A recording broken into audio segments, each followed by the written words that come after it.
हम बचपन से किताबें पढ़ते आते हैं। पहले स्कूल में किताबें पढ़ते हैं, फिर कॉलेज में पढ़ते हैं और लगभग-लगभग हमारा शुरुआती 20 से 25 साल तक का जो जीवन होता है, वो किताबों में निकलता है, हम पढ़ते हैं। इसमें हम अलग-अलग तरह की स्कूल की किताबें पढ़ते हैं, कॉलेजेस की किताबें पढ़ते हैं और जो भी हम डिग्री कर रहे हैं, उसकी किताबें पढ़ते हैं।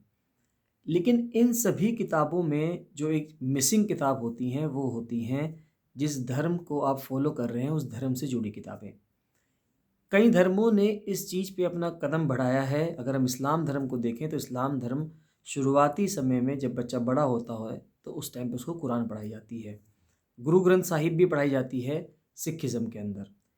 लेकिन जो सनातन धर्म को फ़ॉलो करने वाले हैं उनके अंदर कहीं न कहीं ये कमी दिखती है कि हम हमारे बच्चों को या मैं खुद बचपन में ना महाभारत पढ़ा हूँ, ना रामायण पढ़े हैं और ना ही गीता पढ़े हैं। हमारे यहाँ इनको रिटायरमेंट बुक्स कहा जाता है। रिटायरमेंट बुक्स का मतलब मुझे याद है जब मेरे बाबा जी रिटायर हुए थे सर्विस से, तो उनको रिटायरमेंट में रामायण और गीता जैसी किताबें दी गई थी।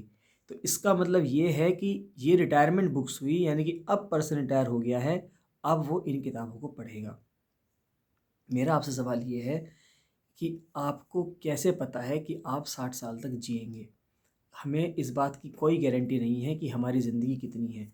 मैं इस टाइम वीडियो बना रहा हूँ, मुझे नहीं पता कि अगले पल मैं जीवित रहूँगा या नहीं रहूँगा। ये मेरी नहीं, दुनिया में 850 900 करोड़ लोग हो रहे हैं। सभी इतने करोड़ लोगों की जितने सेपियंस हैं, साथ ही साथ जितने भी स्पीशीज़ हैं धरती पे जो विचरण कर रही है इस टाइम पे, एक सिंगल सेल एनिमल से लेके हाथी तक या फिर ब्लू व्हेल मछली तक, सभी जितने भी जीव-जंतु धरती पे रहते हैं या पेड़-पौधे हैं, उनको नहीं पता कि उनका जीवन कब ख़त्म हो जाएगा। तो जब हमें ये पता ही नहीं है कि हमारा जीवन कितना है और कब ख़त्म हो जाएगा, तो हम इन किताबों को क्यों आज से 30 साल बाद, या अगर 25 साल का हूँ, तो क्यों अपने से 35 साल बाद या 40 साल बाद रखूँ कि जब मैं 60 का होऊँगा, 70 का होऊँगा, 80 का होऊँगा, तब जाके मैं इन किताबों को पढ़ूँगा। इस बात की गारंटी क्या है कि आप तब तक जिएँगे या मैं तब तक जीऊँगा। हाल ही में हम देख ही रहे हैं, जब से कोरोना वायरस की वैक्सीन्स लगी हैं, तो कोरोना वायरस की वैक्सीन लगने के बाद जो हार्ट अटैक से मरने वालों की संख्या है, वो बहुत ज़्यादा हो गई है। ऐसा क्यों हुआ है? अगर बेसिक क्वेश्चन पूछा जाए कि ऐसा क्यों हो रहा है कि हाल ही के दिनों में हार्ट अटैक से मरने वाले लोगों की संख्या बहुत ज़्यादा बढ़ रही है, तो आपको समझना होगा कि जब भी वैक्सीन बनती है तो उससे उसके पीछे 10 से 15 साल की रिसर्च होती है, कभी-कभी 20-20, 25-25 साल की रिसर्च होती है। लेकिन ये जो वैक्सीन्स हमारी निकाली गई, चाहे वो कोविशील्ड हो, कोवैक्सीन हो या और जो दुनिया भर की वैक्सीन्स निकाली गई अलग-अलग कंपनीज़ के द्वारा, वो 1 साल के अंदर ही निकाल दी गई। यानी कि उस पे टेस्टिंग बहुत कम हुई है, उस पे रिसर्च बहुत कम हुई है। तो ये उसका हो सकता है कि अब बैड इफ़ेक्ट एक उसका जो डीमेरिट है वो दिख रहा हो कि लोगों की हार्ट अटैक से बहुत जल्दी एकदम मृत्यु हो जाती है, उनको मौका ही नहीं मिल पाता।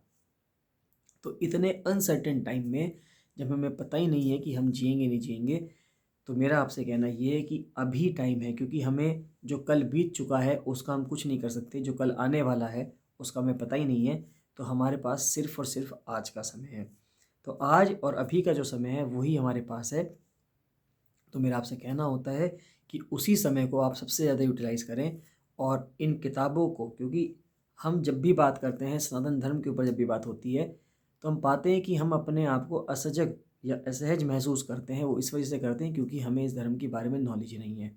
हम फॉलोअर्स सब हैं सनातन धर्म के, हिंदुइज़्म जिसको कहा जाता है कि हम हिंदू हैं या सनातन धर्म के फॉलोअर्स हैं, लेकिन हमें यही नहीं पता कि सनातन धर्म के फॉलोअर्स की जो किताबें हैं उनमें क्या कहा गया है। अगर वेद लिखे गए हैं तो वेद में क्या लिखा है उनको पढ़ें।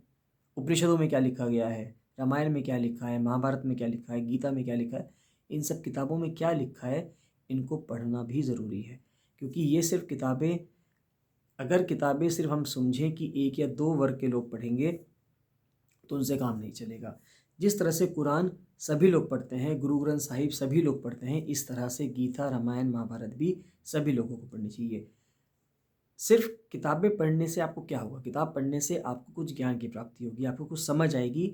आप उनको फ़िक्शनल कैरेक्टर मान लें, मत मानें कि कुछ लोग कहते हैं कि हम नहीं मानते कि रामायण के कैरेक्टर्स असली हैं, हम नहीं मानते महाभारत के कैरेक्टर्स असली हैं, तो मत मानें, कोई प्रॉब्लम नहीं है। लेकिन जिसने भी वो किताब लिखी है तो बहुत सुंदर किताब लिखी है, आप उसको उस रूप में पढ़ लें, कहानी के रूप में पढ़ें और उस कहानी से जो पॉजिटिव सीख सकते हैं, समाज के लिए अच्छा हो, आपके लिए अच्छा हो, वो सीख लें। क्या बुराई है उस चीज़ में? तो मुझे तो यही लगता है। तो इसलिए इन सब किताबों को ज़रूर से ज़रूर पढ़ें, अभी से स्टार्ट करें, एक-एक किताब लें, उनको पढ़ें और उन किताबों से समझें कि जीवन के आदर्श क्या हैं, जीवन में क्या करना है।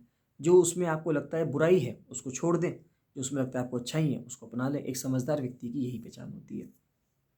तो मेरा आपसे ये कहना है कि अब समय का वेट ना करें कि कब समय आएगा और हम कब इन किताबों को पढ़ेंगे। समय अभी है, हमें नहीं पता कि अगला पल होगा या नहीं पल होगा, तो इसीलिए इन किताबों को पढ़ना अभी से स्टार्ट करें।